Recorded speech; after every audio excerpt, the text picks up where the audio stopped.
Grabación y me confirmas si se están compartiendo. Sí, sí que se están compartiendo. Ya, listo. Tú me indicas y yo lo estoy pasando. Vale, perfecto. Bueno, pues ahora sí, muchísimas gracias por contar hoy conmigo en esta presentación. Yo voy a tratar de dar una visión general sobre este reconocimiento jurisdiccional de derechos en el ámbito del Tribunal Constitucional Español, que en los últimos tiempos ha dado bastante que hablar en esta materia. Ahora, como veremos, pues hay algunas sentencias muy recientes que yo creo que hacen muy interesante el caso del estudio español, por esto y por algunos preceptos concretos de la Constitución que hacen que valga la pena tratar este asunto. Pues si me la puedes pasar, por favor, y ya empezamos con... Vale, bien, bueno, pues estos son los puntos que quiero tratar. Realmente son cuatro porque el último es una concreción del cuarto. Nos aproximaremos brevemente a cuál es el contexto español, cómo funciona nuestro Tribunal Constitucional, cómo es nuestro sistema jurisdiccional, y después ya entraremos en la interpretación constitucional, que no deja de ser una interpretación particular con sus normas propias, especialmente desde el punto de vista del reconocimiento de derechos por parte de la jurisdicción. Luego hablaré de un artículo muy específico de la Constitución española, que es el 10.2, que procura la apertura de los derechos constitucionales expresamente proclamados al ámbito internacional. Y luego entraremos en la cuestión de la interpretación evolutiva, que es en la que se han producido las últimas sentencias. España no es un país en el que la jurisdicción constitucional haya sido especialmente evolutiva en las interpretaciones, pero ya tenemos algunos ejemplos que yo creo que se pueden tratar y además se pueden criticar porque en algunos casos el Tribunal Constitucional, a mi juicio, no ha aplicado bien la interpretación evolutiva con los criterios que veremos y que creo que deberían ser los aplicables. Pues si me la puedes pasar a la siguiente, por favor. Muy bien, muchas gracias. Bueno, el Power veo que se desfigura un poco, no sé por qué, pero bueno, voy a explicar directamente.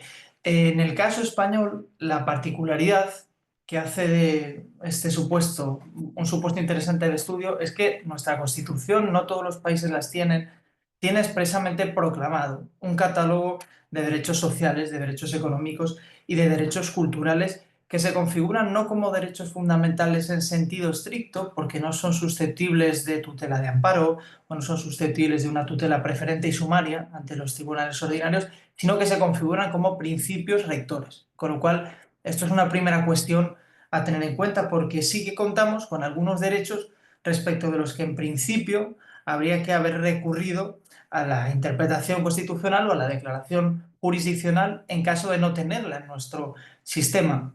Sí que contamos con ellos, pero tienen esa eficacia limitada que les digo. Se regulan como principios rectores, es decir, como mandatos a los poderes públicos o como directrices de optimización, pero la Constitución dice expresamente en el artículo 53 que solo podrán ser alegados ante la jurisdicción en la medida en la que el legislador así lo prevea.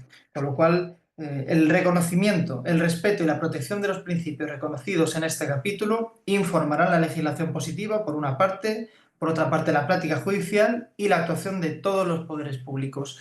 Solo podrán ser alegados ante la jurisdicción ordinaria de acuerdo con las leyes que los desarrollen. Como veremos, esto ofrece una ventaja y un inconveniente desde el punto de vista del reconocimiento de derechos, porque pese a que en principio en la Constitución tenemos algunos principios rectores muy variados, tenemos medio ambiente, tenemos vivienda, tenemos cultura, tenemos protección de la salud, tenemos familia, tenemos discapacidad, no siempre se han previsto estos mecanismos que permitan hacerlos reales ante la jurisdicción y dotarlos de virtualidad, con lo cual la labor de la jurisdicción también ha sido intensa en esta cuestión.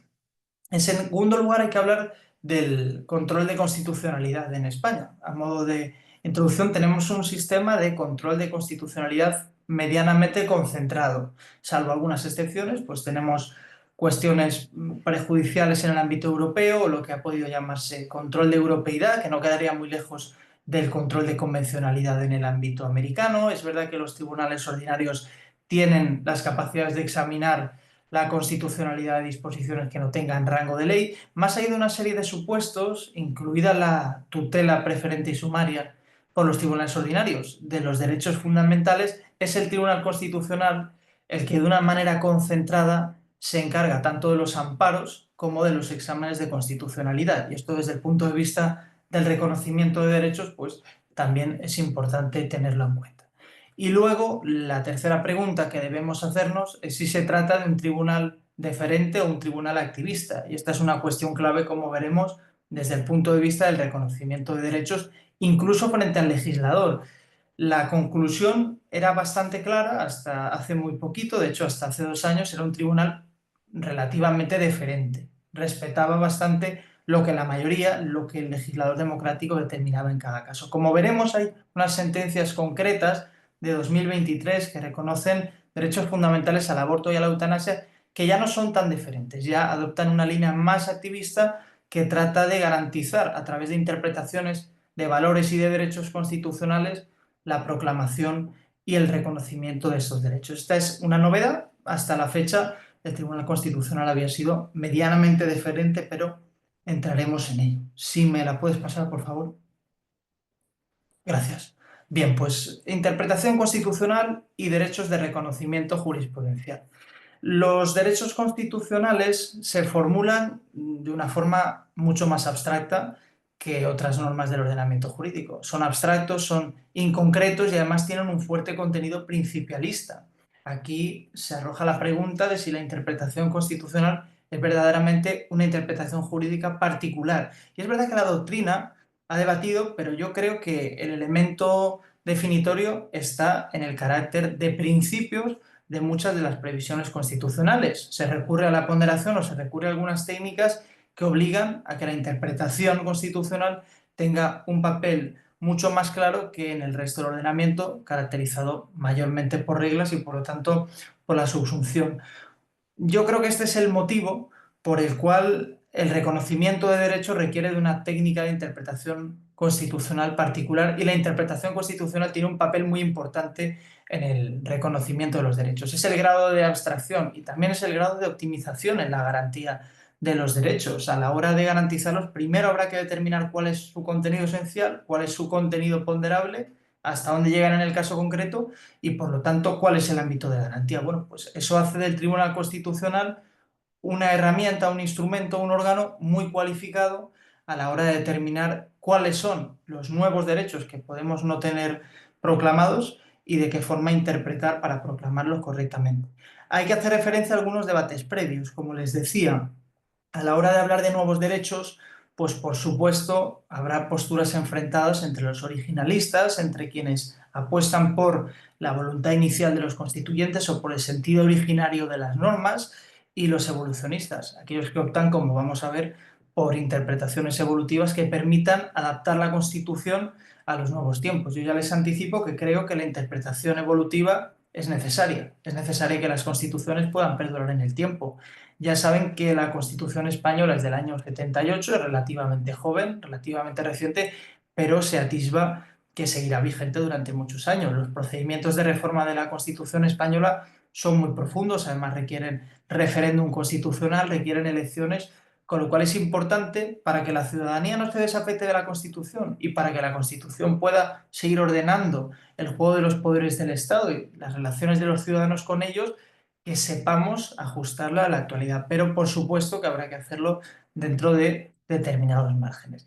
Este debate de originalismo y evolucionismo no ha de coincidir exactamente con las posturas textualistas y las no textualistas o incluso constructivas. Uno puede ceñirse en la medida de lo necesario o incluso como principio básico de interpretación al texto de la Constitución, o puede estar abierto a otros valores, a otros principios, a otros constructos de tipo no jurídico, de tipo social, que permitan interpretar otros significados en la Constitución. De nuevo, yo creo que hay que buscar un punto medio y que la Constitución requiere en su interpretación de abordar en ocasiones otros elementos que no sean estrictamente la letra de la norma, aunque como veremos, y esto la doctrina más autorizada lo ha dicho, el límite de la interpretación habrá que encontrarlo siempre en el texto. Y la tercera pregunta la he planteado ya, o el tercer dilema, activismo judicial por una parte versus deferencia con el legislador. No todas las cuestiones generan el mismo consenso en la sociedad. Es importante tener en cuenta que incluso el Tribunal Constitucional está sometido a la Constitución. Es el máximo intérprete de la Constitución, pero está sometido a la misma y debe operar en el marco que la misma le ofrece. Dentro de ello es verdad que tiene una relación con el legislador que se centra en el control de constitucionalidad, pero a veces al reconocer derechos pues puede permitir incidir un poco más en ese ámbito del legislador. Y anticipo también que en cuestiones de mayor consenso, quizá el activismo judicial esté más justificado, en cuestiones que dividen más a la ciudadanía y respecto de las que la Constitución española no ofrece parámetros claros de interpretación, pues quizá lo más razonable sea respetar el principio de deferencia con el legislador y que sea la mayoría democrática la que decida si regula o no al margen del reconocimiento de derechos, incluso a través de la propia reforma constitucional o de la activación del poder constituyente. Y por último, y este no es un debate estrictamente que se mantenga entre los juristas, pero es una diferenciación que creo que hay que hacerla.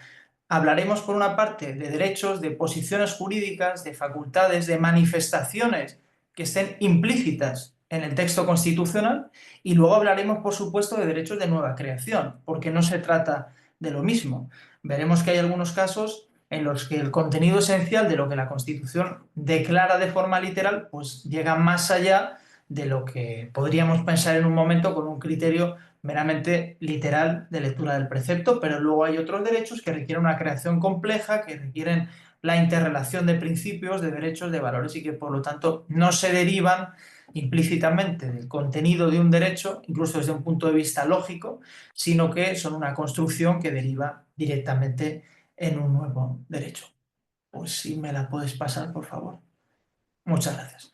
Bien, empezamos, por lo tanto, por esto que les digo del contenido esencial. Derechos derivados de los constitucionalmente proclamados o derechos implícitos en la Constitución. El Tribunal Constitucional, desde muy pronto, que en España ha tenido una ingente labor porque la Constitución en algunos aspectos no se cerró, no terminó de fraguarse por una cuestión de consenso. Ya saben ustedes que salíamos de una dictadura y se trató de acordar en lo mínimo y en lo que no había consenso, pues tratar de relegarlo al debate posterior o incluso que el Tribunal Constitucional fuera quien concretara de manera progresiva. Bueno, pues esto ha ocurrido esencialmente con el Estado autonómico, pero también ha habido que concretar unas cuantas cuestiones en relación con los derechos. Ya desde muy pronto dice el Tribunal Constitucional qué es lo que debemos entender por contenido esencial de los derechos. La sentencia 11 de 1981 es una de las primeras sentencias y de las más importantes del tribunal. El tribunal habla de aquellas facultades o posibilidades de actuación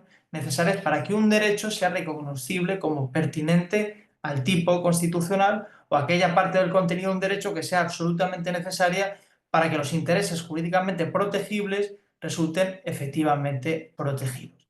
Y es en esta noción de contenido esencial, que no deja de ser una garantía específica de los derechos, ya les digo que es necesario delimitar el contenido esencial para saber hasta dónde podemos interpretar y hasta dónde podemos ponderar. Una vez tenemos este contenido esencial, quizá aparezcan algunas facultades, algunas manifestaciones que en el caso español pueden considerarse como reconocimiento jurisprudencial de derechos. El ejemplo más claro se lo pongo ahí.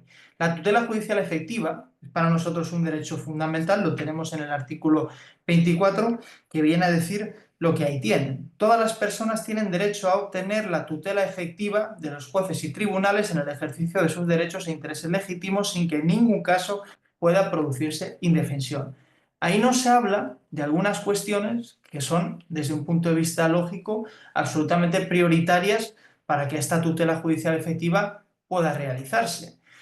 Y es lo que, con el paso del tiempo, el Tribunal Constitucional ha ido reconociendo como parte de su contenido esencial. Por ejemplo, ha reconocido, aunque creo que se corta el power, pero ha reconocido un derecho de acceso al proceso. En este tenor literal que yo les he leído no se habla de acceso al proceso, se habla de que las personas tienen derecho a obtener la tutela efectiva de los jueces y tribunales para proteger sus derechos e intereses legítimos. Bueno, pues hay un acceso al proceso según el Tribunal Constitucional. En este artículo 24 no se habla de acceder a una resolución fundada en derecho, de fondo y congruente. Efectivamente, ahora sí que lo tenemos aquí y es necesario para que el contenido esencial del artículo 24 se vea realizado. Derecho a la ejecución del fallo en sus propios términos. Eso también forma parte del contenido del derecho y no podrá ser vulnerado, no podrá ser limitado ni restringido en una hipotética ponderación. Bueno, pues esta es la técnica de encontrar manifestaciones, de encontrar posiciones jurídicas dentro del contenido esencial de un derecho que el Tribunal Constitucional Español ha realizado. Si pasamos a la siguiente, podemos ver que no es la única técnica que nos encontramos. Puede haber un reconocimiento de derechos constitucionales que se formulan en la Constitución, no están implícitos, pero se formulan como mandatos, se formulan como principios, se formulan como directrices de actuación para los poderes públicos y de ellos el Tribunal Constitucional ha reconocido derechos. El ejemplo más claro lo tienen ahí en el artículo 18, en el marco de los derechos de la personalidad, que en la Constitución española pues vienen a reconocer el honor, vienen a reconocer la intimidad, la propia imagen, pero no hablan, la Constitución es del 78, de una forma expresa de un derecho fundamental a la protección de datos o de autodeterminación informativa frente al uso de las tecnologías, que a día de hoy es un derecho absolutamente esencial, pero que en el año 78 el constituyente no llega a prever, aunque sí que prevé en cierta medida, porque dice en el último apartado, la ley limitará el uso de la informática para garantizar el honor y la intimidad personal y familiar de los ciudadanos y el pleno ejercicio de sus derechos. Está aquí muy acertado el constituyente y posteriormente permite esta interpretación que se produce en el año 2000. Lo que aquí tenemos es un mandato, es una directriz, una orden constitucional diciéndolo de una forma muy clara. La ley limitará el uso de la informática para garantizar una serie de derechos de la personalidad. Pues lo que ocurre en estas dos sentencias, 290 y 292, que el Tribunal Constitucional dice que de esto se deriva un derecho fundamental a la protección de datos que además es autónomo, tiene mucha relación con la intimidad, pero va mucho más allá de lo que la intimidad reconoce como derecho constitucional. Mi derecho como español a que mis datos sean protegidos hace referencia a mis datos íntimos y a mis datos no íntimos. Yo tengo las facultades de oponerme al tratamiento, de que recaben mi consentimiento, de que supriman, de que limiten al margen de si hay o no una intimidad afectada. Pues esto se proclama con base en ese mandato constitucional. Es una segunda técnica. Tenemos mandatos formulados expresamente, derivemos de ello derechos que serán necesarios para la tutela de esos intereses que subyacen a los mandatos. Y en el voto particular que se produce en esa sentencia 290 del año 2000, se alude a una tercera técnica que yo creo que se puede identificar claramente en la jurisprudencia del Tribunal Constitucional Español. Lo que se viene a decir es que no se trata simplemente de reconocer en un mandato un derecho fundamental, sino que se está construyendo, lo dice el magistrado Jiménez de Parga, un nuevo derecho. Es decir, ya no hablaremos de proclamaciones expresas que puedan dar lugar a tutelas concretas, sino de derechos implícitos y autónomos construidos poniendo en relación, fundamentando principios o valores constitucionales distintos. En este caso, él alude a la dignidad, al artículo 10.1, no solo dignidad, sino libre desarrollo de la personalidad como fundamento de todo nuestro orden político y jurídico, alude al honor, alude a la libertad de expresión y de información, y a partir de ahí, él lo que dice, y yo creo que lo dice con acierto, es que lo que se está haciendo es construir directamente un nuevo derecho constitucional por parte del tribunal. Expresamente señala, a diferencia de lo que ocurre en otros textos constitucionales, nuestra ley fundamental de 1978 no incluye una cláusula abierta después de haber consignado una amplia lista de derechos y libertades. Es decir, los derechos que tenemos en la Constitución son los que son, no cabe ampliarlos sin la reforma constitucional. Es posible interpretar, y es lo que defiende él, si la podemos pasar a la siguiente, ahí lo dice claramente. Él defiende que en ocasiones la Constitución, aunque a diferencia de otros países establece un catálogo cerrado de derechos, pues la jurisprudencia tiene un papel para tutelar intereses que no han sido previstos. Dice, la última clase de derechos, los creados por la jurisprudencia, tienen especial relieve. Los derechos no escritos han de ser tutelados, ya que las constituciones proporcionan al intérprete un punto de apoyo, unas palabras, digamos, unos principios, unos valores, unas directrices sobre los que hay que efectuar mediante una actividad creadora la construcción del derecho fundamental. Es precisamente esto de lo que se trata, de construir un derecho de forma autónoma, una nueva creación jurisprudencial a partir de otros principios que están en la Constitución. Con estos principios constitucionales de aplicación directa y el apoyo de determinados derechos expresamente reconocidos, ya les digo, tanto el honor como la libertad informativa, como la propia dignidad, como principio vertebrador de todo nuestro ordenamiento constitucional, textos internacionales, argumentaciones de un tipo contextual o incluso en el marco de la Unión Europea que permitan acudir al derecho comparado, pues se pueden tutelar derechos de singular relieve e importancia en el actual momento de la historia. Tal es el derecho fundamental de libertad informática. Por lo tanto, tendríamos hasta ahora tres técnicas determinadas. Manifestaciones que están presentes desde un punto de vista lógico en el contenido esencial, ni siquiera hay que construirlos, no hay que reconocerlos, hay que hacerlos efectivos. Eso por una parte. Por otra parte, la conversión de mandatos o de principios en derechos autónomos y luego la construcción por parte del Tribunal Constitucional de auténticos derechos de creación jurisprudencial. Pues si podemos pasar a la siguiente, profundizamos un poco más en esto. Por una parte encontramos estas cuestiones y luego por otra se ha hablado en España, y esto ha tenido mucho éxito en el ámbito de la Unión Europea, de la tutela cruzada de derechos, del reconocimiento de conexiones entre derechos. Aquí hago una parte porque ya no estamos hablando ni de declarar contenido esencial ni de construir un nuevo derecho, sino de tutelar posiciones jurídicas que pueden tener que ver con algunos derechos constitucionales. No vamos a crear nada nuevo, pero vamos a tratar de encontrar las vías procesales más adecuadas para poder tutelar. Esto se ha planteado mucho en relación con esos principios rectores de los que les hablaba. ¿Tenemos un derecho al medio ambiente en nuestra Constitución o tenemos un derecho a la vivienda o tenemos una serie de previsiones en materia social que no serán alegables en la medida en que el legislador no establezca las previsiones, la subjetivización legal necesaria para poder acudir al juez a decirle que el medio ambiente en este caso está siendo dañado, que están viendo vulnerados sus derechos a la vivienda a los ciudadanos? Bueno, pues si estas vías no se establecen, si la tutela que el legislador, y eso es una omisión constitucional que también podría abordarse desde distintos puntos de vista, no se produce, pues lo que propone ya en los años 80 el administrativista Lorenzo Martín Retortillo Baquer es acudir a la conexión o tutela cruzada de derechos. Se ve muy claramente en materia medioambiental y se ve muy claramente en el ámbito del Tribunal Europeo de Derechos Humanos en el Consejo de Europa. Ante la imprevisión de algunos derechos en el convenio y la ausencia de tutela ante las jurisdicciones nacionales, se recurre a buscar los fundamentos comunes que puede haber entre derechos fundamentales y principios rectores. Se tratará, por lo tanto, de tutelar el principio rector a través de la vulneración del derecho fundamental. El caso más esencial en España es el de López Ostra, y en el caso de López Ostra lo que se hace es lo siguiente. Una señora de Murcia está en su casa y recibe una serie de emisiones procedentes de fábricas que contaminan su ambiente, que producen ruido, y ella recorre todas las instancias jurisdiccionales españolas, incluso el Tribunal Constitucional, diciendo que eso vulnera no solo su derecho al medio ambiente, que está en la Constitución, pero que no es susceptible ni de amparo ni de tutela directa, sino su inviolabilidad del domicilio y su inviolabilidad. Y consigue a través de esa tutela cruzada llegar al Tribunal Europeo de Derechos Humanos y efectivamente el Tribunal Europeo de Derechos Humanos le da la razón. Y dice que se puede tutelar, en este caso, el derecho medioambiental a través de derechos fundamentales que sí que tenemos en ese catálogo cerrado del que les hablaba. Eso ha establecido una serie de precedentes que han permitido, incluso en este año, en el año pasado, realmente ya 2024, en el caso de Suiza, condenar al Estado suizo por no establecer las suficientes previsiones en materia de cambio climático, vulnerando otros derechos de los ciudadanos. Y eso se asume por parte de las jurisprudencias europeas, de las jurisprudencias nacionales, y se ha utilizado limitadamente para la tutela de otros derechos. Por ejemplo, se ha utilizado de un modo tímido en vivienda.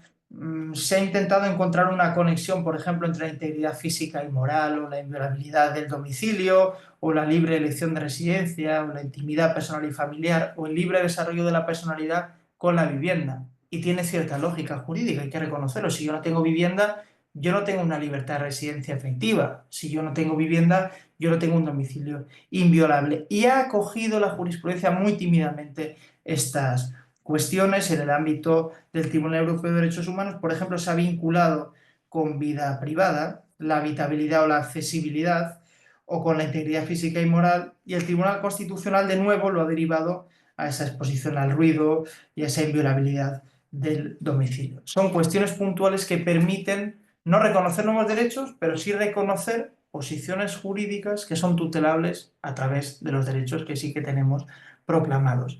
Aquí hay posturas realistas y aquí hay posturas críticas y ahí se lo indico. Hay quien dice que esto de la tutela cruzada debe intentarse y hay quien dice que pese a que pueda ser más o menos efectivo desde el punto de vista de la innovación jurisdiccional para tutelar los derechos constitucionales, pues no deja de ser la excepción. Si tenemos que recurrir a la tutela cruzada continuamente, pues a lo mejor es que hay un problema jurídico serio. Y es que lo excepcional es tutelar determinados derechos que son básicos y respecto de los cuales tenemos que ir inventándonos las vías procesales necesarias para poder tutelarlas. No está exento de crítica, pero sobre todo en materia medioambiental ha tenido un éxito notable.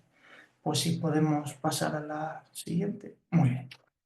Entramos ya en la tercera cuestión importante desde el punto de vista del reconocimiento de derechos por el Tribunal Constitucional Español. Y me atrevería a decir que este es el asunto auténticamente clave de nuestra Constitución.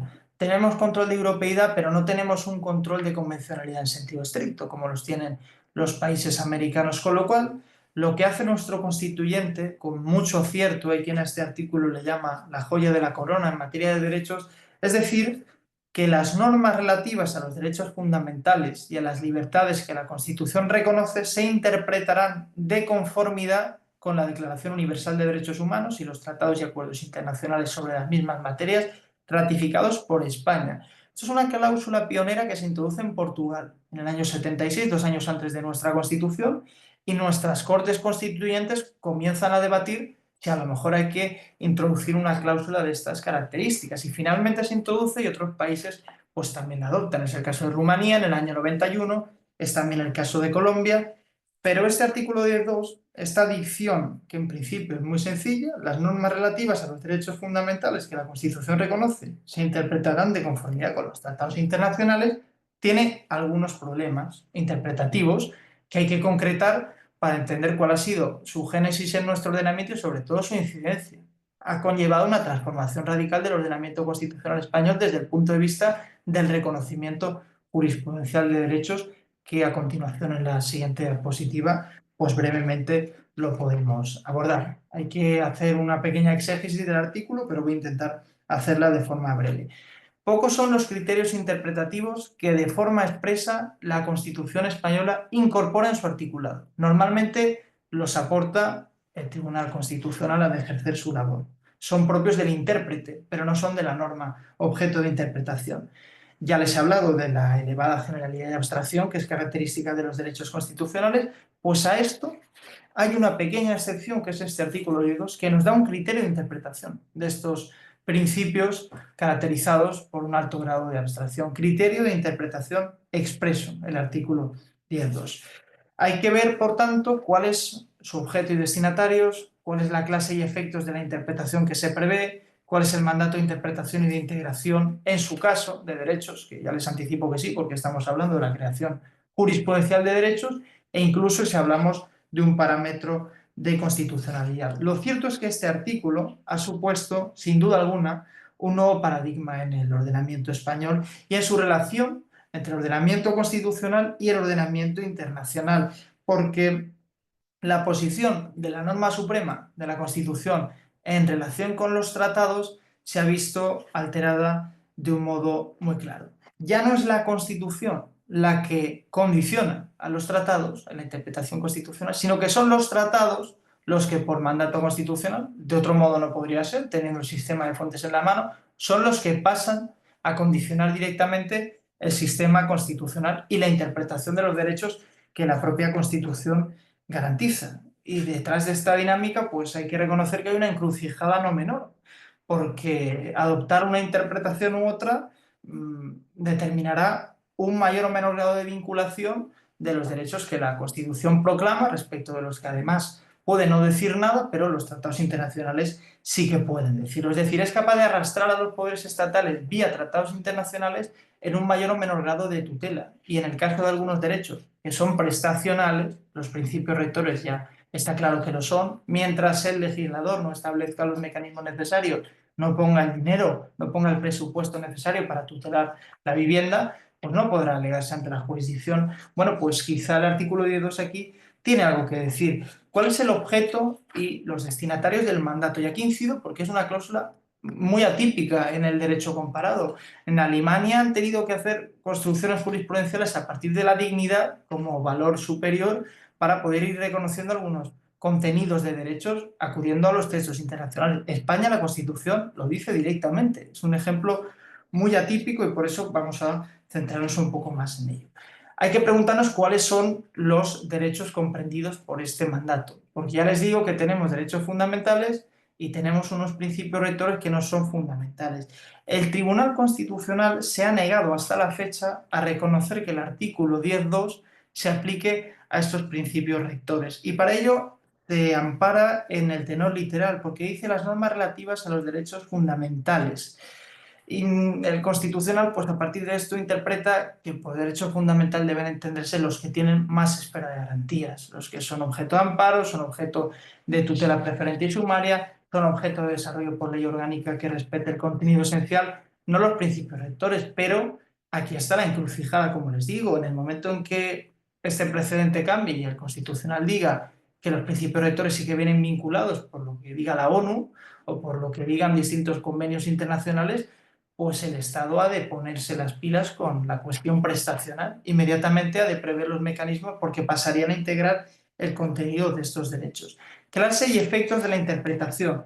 Pues está claro que se trata de una interpretación conforme, lo dice el propio texto constitucional, dice de conformidad y además lo que establece es un estándar mínimo de derechos. Un estándar mínimo que será el que establezcan los tratados. Si los tratados establecen un nivel de garantía superior a los derechos constitucionales nacionales, será ese estándar el que tenga que primar. Es además una regla de interpretación evolutiva, es una cláusula abierta que se proyecta sobre cualesquiera convenios. Si los convenios van cambiando, la interpretación, la integración incluso de nuestros derechos constitucionales cambiará también, pero además es que veda una interpretación regresiva, establece un criterio universal de interpretación respecto del que España no podrá abdicar. Mandato de interpretación y también de integración. Lo que dice la Constitución, vuelvo a leer, las normas relativas a los derechos se interpretarán de conformidad. No dice nada de integración. De hecho, el legislador constituyente descartó hablar de integración en el artículo. Aquí el Tribunal Constitucional ha sido más activista y lo que ha dicho es que sí que hay un mandato de integración. Aunque es verdad que volvemos a lo mismo. Estamos hablando de derechos formulados de una forma muy abstracta. Es muy difícil no integrar contenidos en ellos cuando nos ponemos a interpretarlos y cuando nos ponemos a concretarlos en el caso concreto. Y eso es muy importante por los derechos que ahora diré que se han reconocido a través de este artículo e integra parámetro de constitucionalidad. ¿Cuál será el parámetro de constitucionalidad? En un juicio de constitucionalidad, el tratado no puede ser el tratado. Ha de ser la Constitución, pero será la Constitución interpretada, rellenada, integrada, conforme a lo que digan los tratados. Y respondiendo a esa última pregunta, de momento se le niega la capacidad integradora en principios rectores, en derechos económicos y sociales. Pues si pasamos a la siguiente ya, digo directamente cuáles han sido los derechos que se han reconocido por esta vía. Hay que decir en primer lugar que el Convenio Europeo de Derechos Humanos tiene una especial posición jurisdiccional en nuestro sistema. El 10.2 habla de todo tipo de tratados. Habla de, por supuesto, el Convenio Europeo de Derechos Humanos, habla del Pacto Internacional de Derechos Civiles y Políticos, habla del Pacto Internacional de Derechos Económicos, Sociales y Culturales, habla incluso de la Declaración Universal de Derechos Humanos, también la acoge, no la excluye expresamente, se refiere a los tratados y a los convenios, habla de cualquier tipo de convenciones e incluso el Tribunal Constitucional ha acudido a las que España no ha ratificado o aquellas respecto de las que ha formulado reservas. También ha acudido a la doctrina que elaboran los órganos jurisdiccionales e incluso no jurisdiccionales de los tratados. Por lo tanto, evidentemente, el Convenio Europeo va a tener una posición esencial. El Convenio Europeo tiene un entramado jurisdiccional, no es la Unión Europea, no debe confundirse, luego hablaremos de ello.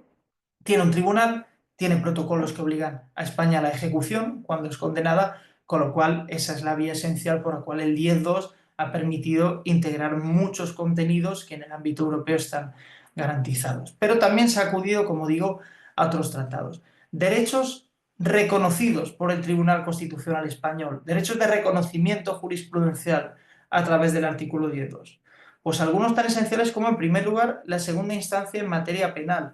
Cuando les he leído el artículo 24, no se dice nada de que la tutela judicial efectiva ni el acceso al proceso exijan una segunda instancia en materia penal. Parece algo básico, pero en la Constitución española no está. Si a mí me condena un tribunal penal, yo debo de poder recurrir.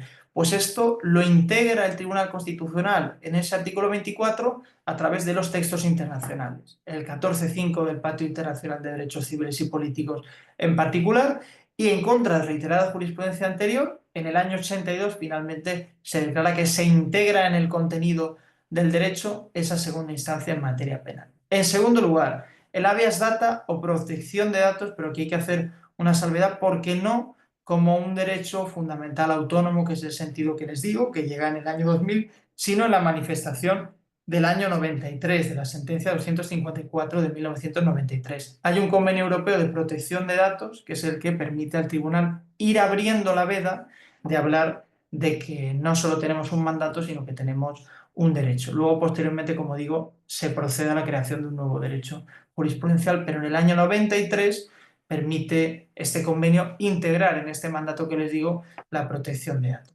Intérprete en el proceso judicial. Eso tampoco está en la Constitución española, pero a día de hoy es derecho fundamental. Está protegido con rango de derecho fundamental porque tenemos el Pacto Internacional de Derechos Civiles y Políticos y el Convenio Europeo de Derechos Humanos que lo recogen. Por lo tanto, por mandato del 10.2, el Tribunal Constitucional los integra en el contenido del derecho y además forma parte tanto de control de constitucionalidad como de posible impugnación en amparo. E importantísimo y fundamental, el juez independiente e imparcial. El artículo 24.2 de la Constitución española garantiza una serie de derechos procesales, juez ordinario predeterminado por la ley, defensa y asistencia letrada, ser informados de la acusación, etc., pero no establece una garantía básica del juez independiente e imparcial. El Tribunal Constitucional la venía aplicando, pero la imparcialidad venía a ser, en nuestro caso, que quien instruye no puede fallar. Por supuesto, eso son garantías insuficientes para un Estado constitucional y se integra a través del artículo 6.1 del Convenio Europeo, derecho a un juez independiente, inamovible e imparcial, es decir, que no esté contaminado en la evaluación del proceso más allá de su mera relación con las partes, que era lo que se garantizaba, pues a través del convenio se integra como derecho fundamental. Esto por una parte, como les digo, por otra parte está el ordenamiento europeo. El ordenamiento europeo no requiere de artículo 10.2, porque lo que hace España es ceder competencias a la Unión Europea. España cede las competencias que responden al ejercicio de su soberanía y lo que consagra son principios como el efecto directo, como la primacía, que hacen que las resoluciones y las normas de la Unión Europea sean directamente aplicables por encima del derecho nacional. Con lo cual, las creaciones de derechos que puedan producirse en la jurisdicción de la Unión Europea, pues no necesitarán el 10.2 para materializarse en nuestro ámbito. Es el caso del importantísimo derecho al olvido. La sentencia del Tribunal de Justicia Google contra España lo establece. Yo puedo oponerme a que los buscadores, a que los índices de búsqueda en los navegadores pues mantengan determinadas informaciones que me afectan, que pueden afectar a mi intimidad o a mi honor o a mis datos personales, y tengo una serie de mecanismos para ejercer mi derecho al olvido si están desactualizados. Bueno, pues eso directamente lo reconoce el tribunal y se aplica también en España.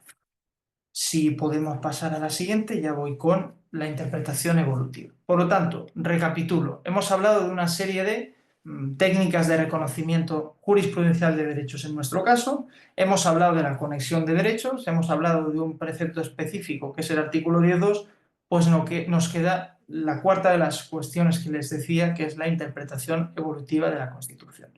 Como les digo, yo creo que la interpretación evolutiva es necesaria para que una Constitución perdure y pueda adaptarse a los cambios sociales, a los cambios que un país tiene, y la Constitución no pierda su razón de ser, no sea ajena a la realidad social del tiempo en que ha de ser aplicada, que dice el Código Civil cuando establece uno de los criterios interpretativos. Ahora bien, está claro que no puede ser único criterio y que habrá que tener límites para evitar un excesivo activismo por parte del tribunal. Hay 3 casos en España de recurso a la interpretación evolutiva en su vertiente canadiense. Ya saben ustedes que se puede hablar de constitución viva o de árbol vivo. Son las tesis que mantiene el Tribunal Supremo de Estados Unidos y que mantiene la jurisdicción canadiense. En nuestro caso hemos ido de este segundo modelo y lo hemos aplicado únicamente en 3 casos, la interpretación evolutiva. 3 exámenes de constitucionalidad frente a leyes aprobadas por el Parlamento. La primera, el matrimonio igualitario entre personas del mismo sexo. Lo que decía la Constitución, año 78, es que el hombre y la mujer tienen derecho a contraer matrimonio con plena igualdad jurídica.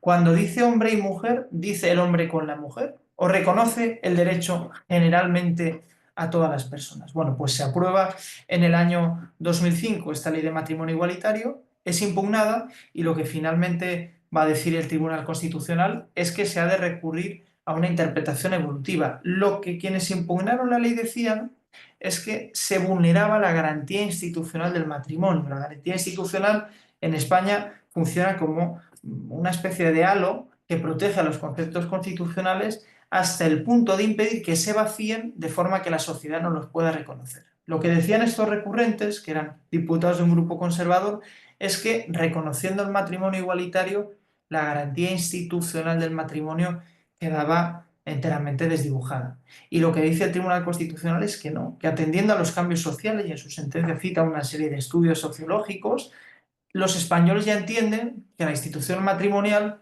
se abre también al matrimonio igualitario, que por lo tanto, aplicando una interpretación evolutiva, la ley es perfectamente constitucional. No dice nada más, y esto es lo importante porque vamos a ver que en las dos sentencias de 2023 sí dice mucho más y es donde puede ser criticable la labor del tribunal. Una de ellas, interrupción voluntaria del embarazo, en su configuración de una ley de 2010. Anteriormente, en los años 80, lo que establecía la legislación en materia de interrupción del embarazo es una serie de indicadores. Cuando se producen determinados indicadores, se puede abortar, porque se considera que pese a que la regla general es derecho a la vida, incluso en las CITURUS, hay determinados supuestos en los que por enfermedad o por violación o por determinados presupuestos, pues se ha de ponderar y se ha de permitir.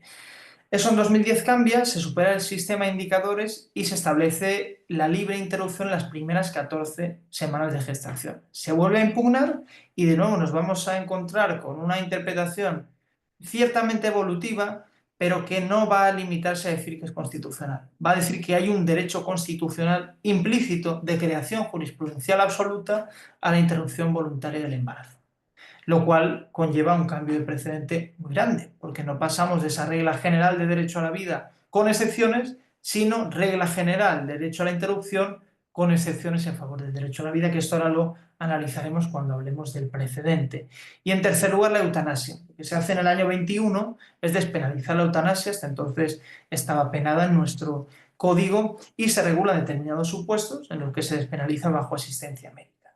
De nuevo, el Tribunal Constitucional tiene que interpretar y tiene que hacer evolucionar de algún modo su propia jurisprudencia, que se había pronunciado muy someramente en los años 90 en relación con algunos presos que se declaraban en huelga de hambre a los que se les administró forzosamente el alimento. Bueno, pues también aquí hay una interpretación que acaba reconociendo un nuevo derecho. No solo se dice que la eutanasia en España es constitucional, sino que se dice que lo que reconoce el legislador directamente coincide con el contenido de un derecho implícito de creación jurisdiccional. Si podemos pasar a la siguiente, pues inmediatamente lo vemos. Está aquí el ejemplo de la ley del matrimonio igualitario que modificó el Código Civil, empezamos por ella. Hasta el momento solo 3 estados habían reconocido el matrimonio igualitario y el propio Tribunal Europeo de Derechos Humanos decía que eso era una cuestión de margen de apreciación. Lo mismo dice, por ejemplo, en relación con la eutanasia, que es cuestión de margen de apreciación de los estados. Bueno, pues en esta situación de incertidumbre,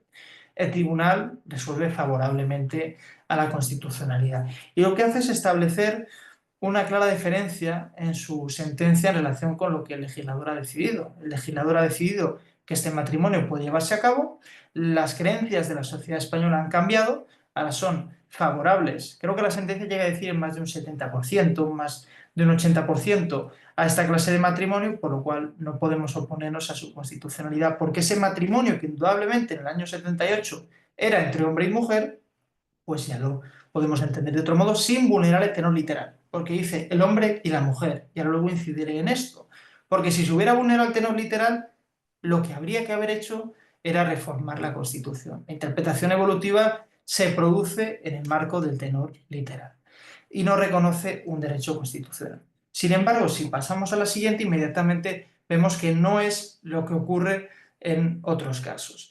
La ley orgánica que les decía de 2010 en relación con la interrupción voluntaria del embarazo y en 2021 de regulación de la eutanasia. Lo que hace el Tribunal Constitucional es no decir que únicamente esa regulación es constitucional, sino que declara dos derechos constitucionales. ¿Cuál es la crítica a las sentencias?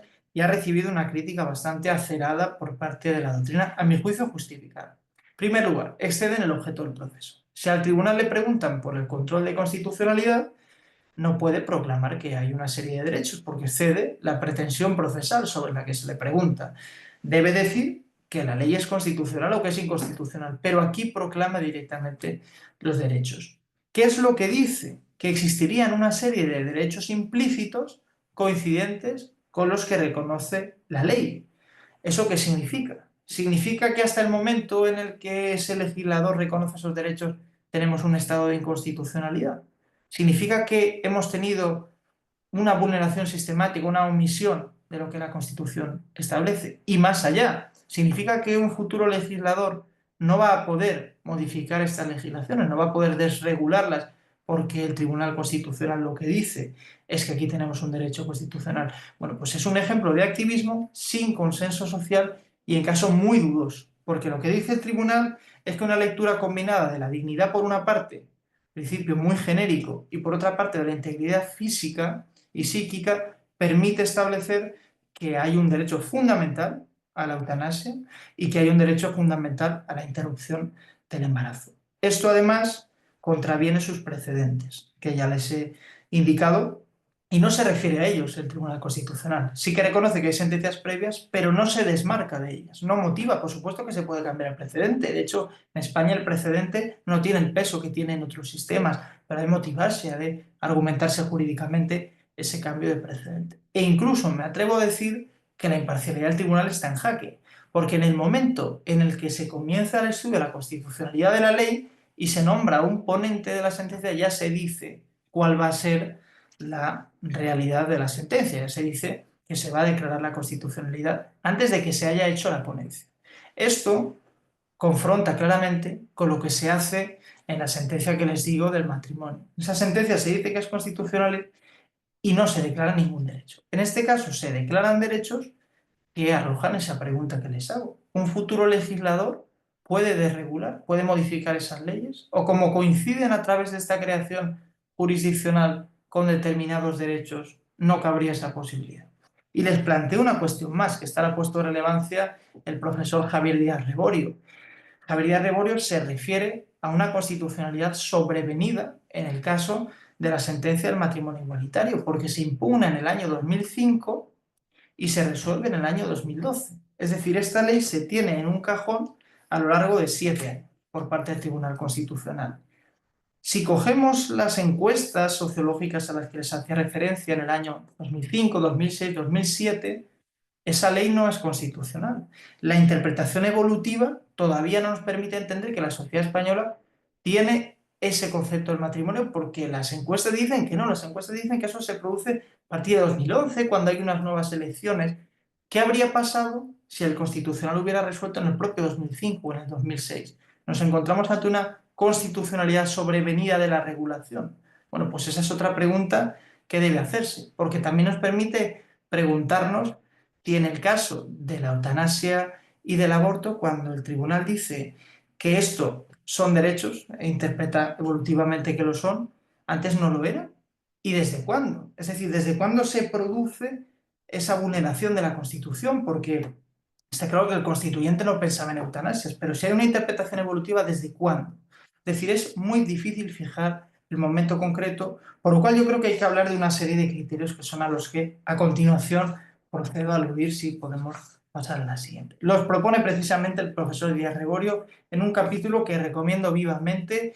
El manual es Constitución y Control Jurisdiccional del Poder. Estudios en homenaje a su maestro Eduardo Espín. Se publicó el año pasado y ahí se establecen una serie de criterios que yo creo que son muy relevantes y que vienen a introducir un paradigma bastante claro desde lo que debe entenderse en la interpretación evolutiva, en el reconocimiento de derechos. Realmente son una serie de criterios que son aplicables al reconocimiento de derechos en general o a la construcción por parte de los tribunales de eso que llamamos nuevos derechos. Pero es verdad que el profesor Díaz Reborio los establece a raíz de estas sentencias de interpretación evolutiva. ¿Cuáles serían los 6 criterios, y lo cito a él directamente, para la creación jurisprudencial de derechos que sea correcta, que sea rigurosa que sea respetuosa. Y ahora verán por eso por qué mi crítica a estas sentencias es clara.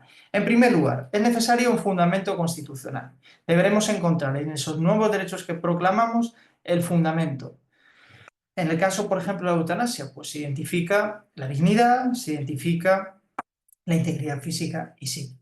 Cuanto más amplio sea ese fundamento, cuanto más abstracto sea, mejor habrá que fundamentarlo, porque de la dignidad o del principio general de la libertad o de la igualdad derivan prácticamente de todas las conductas humanas que pueden fundamentarse como derechos, con lo cual, cuanto más grado de abstracción haya en la proclamación constitucional, más rigurosa, más trabajada tendrá que ser esa fundamentación.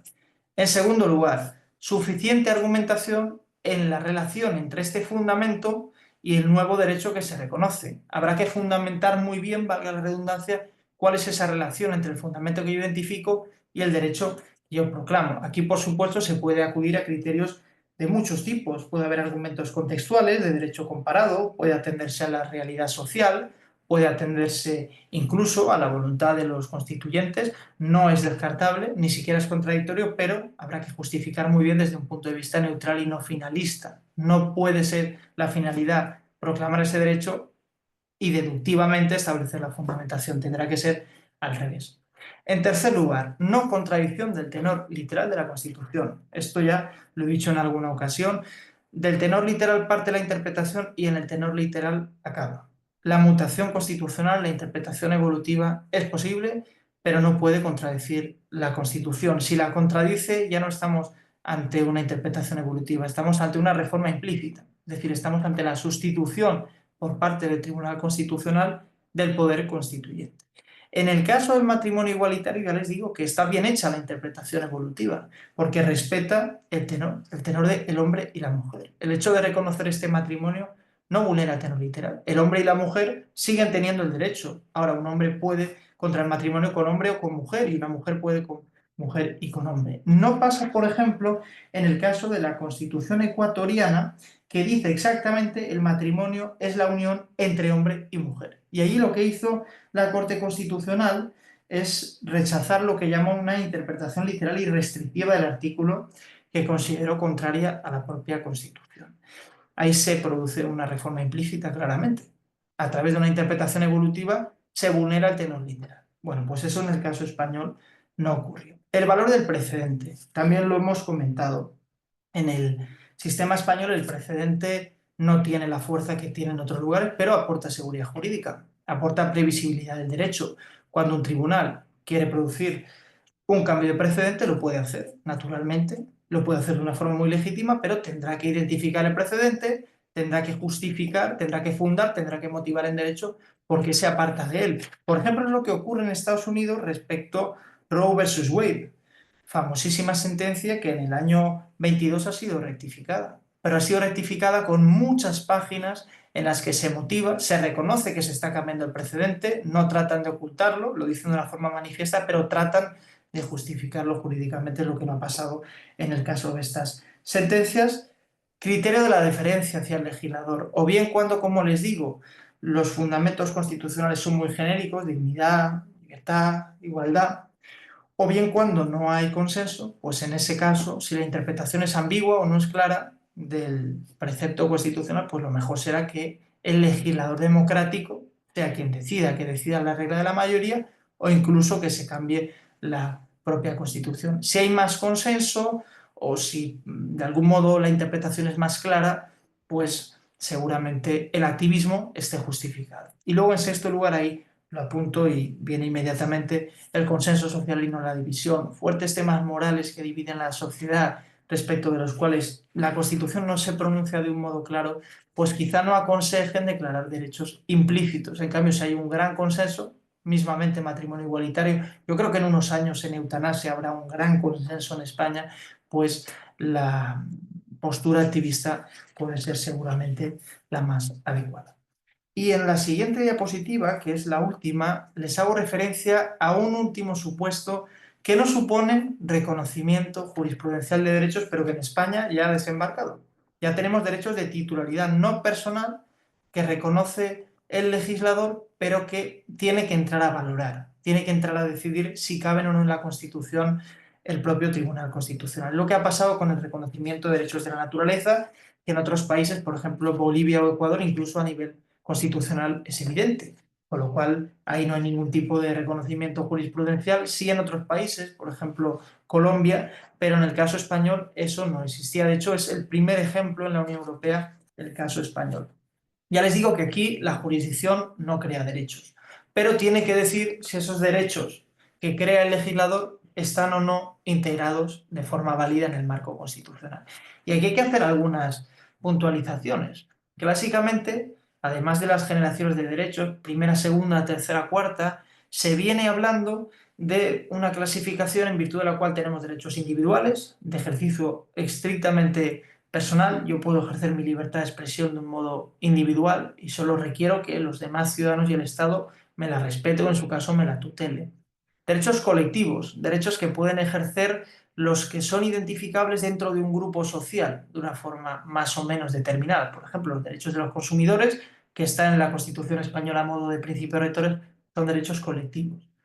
Derechos difusos, derechos que de algún modo implican a toda la sociedad, tutelan intereses jurídicos que afectan a toda la sociedad. Es el derecho al medio ambiente en su configuración constitucional española, como principio rector, como derecho o deber de procurar que haya un medio ambiente sano, de poder acudir a un juez a defender el medio ambiente o a la administración. Pero esto se desborda y hablamos ya de derechos de titularidad no humana. La naturaleza no es titular de un derecho humano porque la naturaleza no es humana. Aquí ya tenemos que hablar claramente de unos derechos que tienen otro tipo de naturaleza. No hablamos, por tanto, de derechos que tengan una fundamentación en la dignidad, porque la dignidad es inherente al ser humano. Habrá que acudir a otros tipos de fundamentaciones. Por ejemplo, al valor vida, se ha hablado, o al especial valor que tiene la naturaleza en el marco de nuestro sistema, pero hoy hablamos, insisto, de derechos que son de titularidad no humana. Al margen del debate sobre si esos son o no derechos, yo creo que ahí puede alegarse incluso una interpretación evolutiva del concepto de derechos.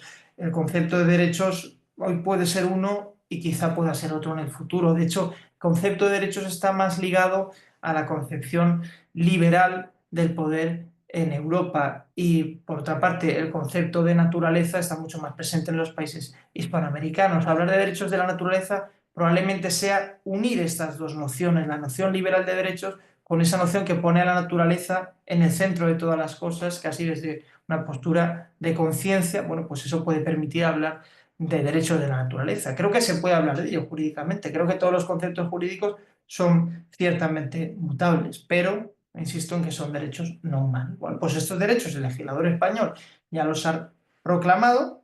En el caso del Mar Menor, que es una laguna de la región de Murcia que tiene muchísimos problemas para conservar su biodiversidad, y el Tribunal Constitucional ha tenido que pronunciarse sobre su reconocimiento. Y lo que ha dicho es que este reconocimiento, en un principio, es constitucional y vamos a tratar de desgranarlo medianamente.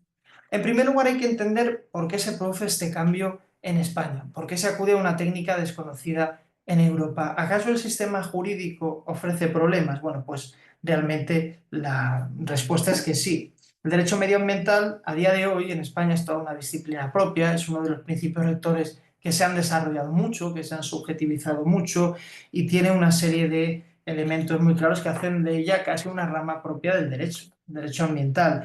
Tiene acción pública, tiene acceso a la información, tiene dematerialización de los espacios naturales, regímenes jurídicos singulares, regímenes de concesión de autorizaciones y licencias, evaluaciones de impacto ambiental, planificación y zonificación, prohibición, sanción, etc. Pero hay quien dice que esto no es suficiente, que el elemento natural permanece todavía falto de una tutela efectiva. Y lo cierto es que en el caso del Mar Menor se evidencia que es así. En el caso del Mar Menor se evidencia claramente que los instrumentos no han funcionado. Por lo cual se dice que el derecho medioambiental casi está en un estadio obsoleto y que hay que establecer otra serie de tutelas. Y es cuando se acude aquí a esta técnica que rompería la teoría clásica de los derechos tal y como los tenemos en España, es decir, proclamaría derechos que, insisto una vez más, son derechos no humanos respecto de los que puede encontrarse un fundamento y que en todo caso pues, permitirían proteger de un mejor modo al elemento natural. ¿Cuál es el encaje de esto con derechos y principios constitucionales? Bueno, en primer lugar habrá que plantearse qué ocurre cuando estos derechos se enfrentan con derechos fundamentales, con derechos cuyos titulares son las personas. ¿Cómo se plantearía una hipotética ponderación, por ejemplo, con la propiedad o con la libertad de empresa? Bueno, pues es una cuestión que la sentencia del Tribunal Constitucional, pese a decir que es constitucional, que estos derechos caben en nuestro ordenamiento, pues no termina de aclarar. Otras cuestiones que no termina de aclarar. Por ejemplo, el hecho de que otros mecanismos de protección hayan fallado no tiene por qué significar, desde el punto de vista de una argumentación, que este sea el adecuado. Es algo que deberá demostrarse y la sentencia no termina de demostrar.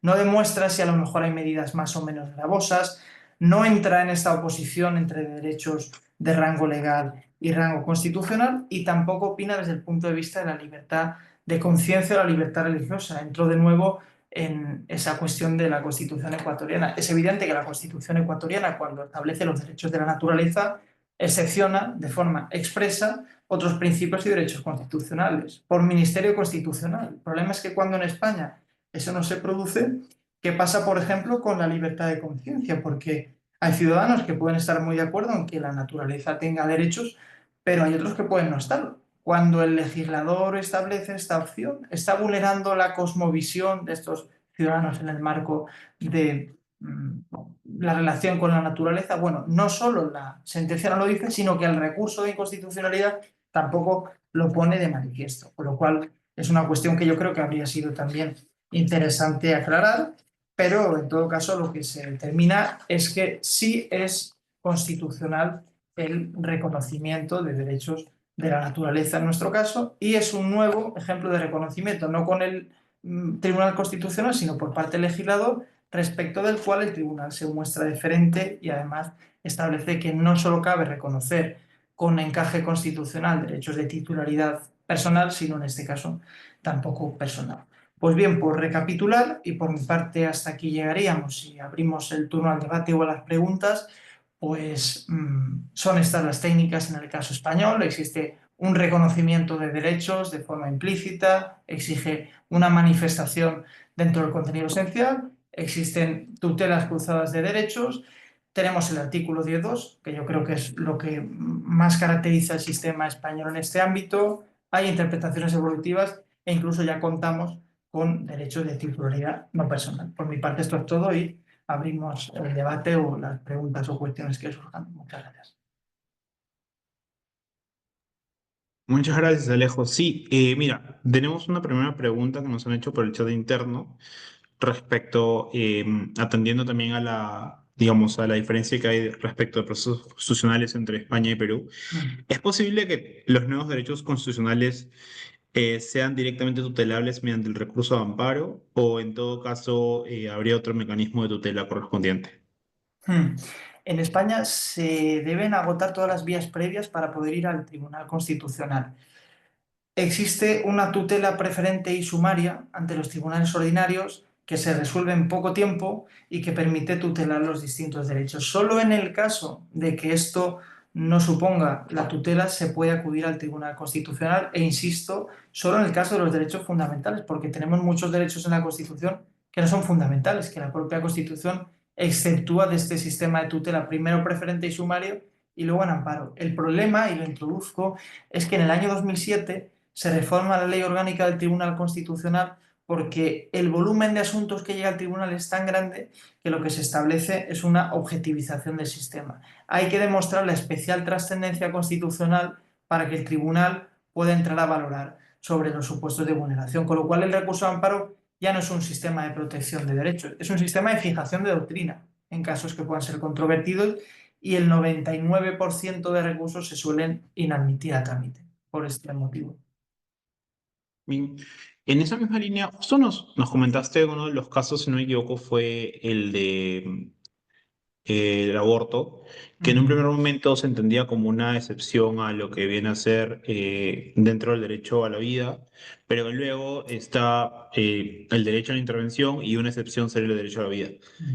¿Cuál es este límite que en todo caso tendría digamos, una corte constitucional desde la experiencia española de repente, pero en general, para de repente en otro tercer caso y así sucesivamente no se esté, digamos, variando o yendo de un lado a otro respecto a, digamos, a las posiciones que se puedan tener, ¿no? No solamente de este derecho, sino de otros derechos que se puedan reconocer propiamente, ¿no? Porque independientemente entiendo que si el legislador luego en el intermedio lo reconozca vía ley o haga otro tipo de reconocimiento o de la contra además, ¿cuál es el límite para que, digamos, en un primer momento se diga A, en otro segundo momento se diga B y luego no existe un tercer momento donde se pueda volver a A o en todo caso establecer un tercer escenario, ¿no? Ujú. Yo creo que aquí la cuestión, en primer lugar, requiere acudir a la Constitución porque normalmente en España la Constitución habla de derechos de las personas o de los ciudadanos. El artículo que recoge el derecho a la vida dice de forma significativa todos tienen derecho a la vida, con lo cual ya partimos de una ambigüedad de inicio respecto de si hablando o no de personas se excluye o no al nasciturus. Esto es lo que parecía que estaba claro en la jurisprudencia constitucional, cuando se decía que con carácter general se protege la vida, pero a través de una ponderación, pues en algunos casos se permite la interrupción del embarazo. Yo creo que la cuestión es la de la diferencia hacia el legislador, si este tema divide a la ciudadanía y realmente lo divide hasta el punto que el constituyente tuvo que establecer que todos tienen derecho a la vida. No fue capaz de decir que todas las personas tienen derecho a la vida y de excluir, por tanto, el nasciturus. Pues yo creo que lo que tiene que primar es la deferencia hacia el legislador. El problema es que con esta sentencia el legislador ya no puede cambiar la ley si previamente el Tribunal Constitucional no cambia su composición y adopta una composición de magistrados que pues, no opinen en esta línea, con lo cual ahí tenemos el problema de que perdemos ese Tribunal Constitucional legislador negativo y es legislador absolutamente positivo. Habrá que cambiar primero esa composición si el legislador quiere cambiar su criterio. Ok, muchas gracias. No sé si alguna otra persona tuviera alguna pregunta, la pueden poner por el chat. Y entendería que no. Bien. Bueno, agradecerte en realidad por la ponencia y también por el adelanto del horario. Sin duda alguna nos has aclarado bastante, digamos, cómo ha sido el tratamiento en España que nos comentabas, ¿no? Que de repente al principio no era tan activista y luego ya lo ha venido siendo. Y también, digamos, por ahí que nos ha soltado algunas diferencias que de repente con la realidad peruana respecto al tratamiento de ciertos derechos o los límites propiamente, ¿no? Partiendo nomás que para la realidad peruana todos los derechos que estén van a ser derechos fundamentales propiamente en la Constitución Ujú. y no hace Claro. esta diferencia como tal, ¿no? Ujú. Agradecerte a nombre del Centro de Estudios en Derecho Constitucional de la Universidad de San Martín de Porres y bueno, esperamos contar contigo en otras oportunidades académicas y muchas gracias, de verdad.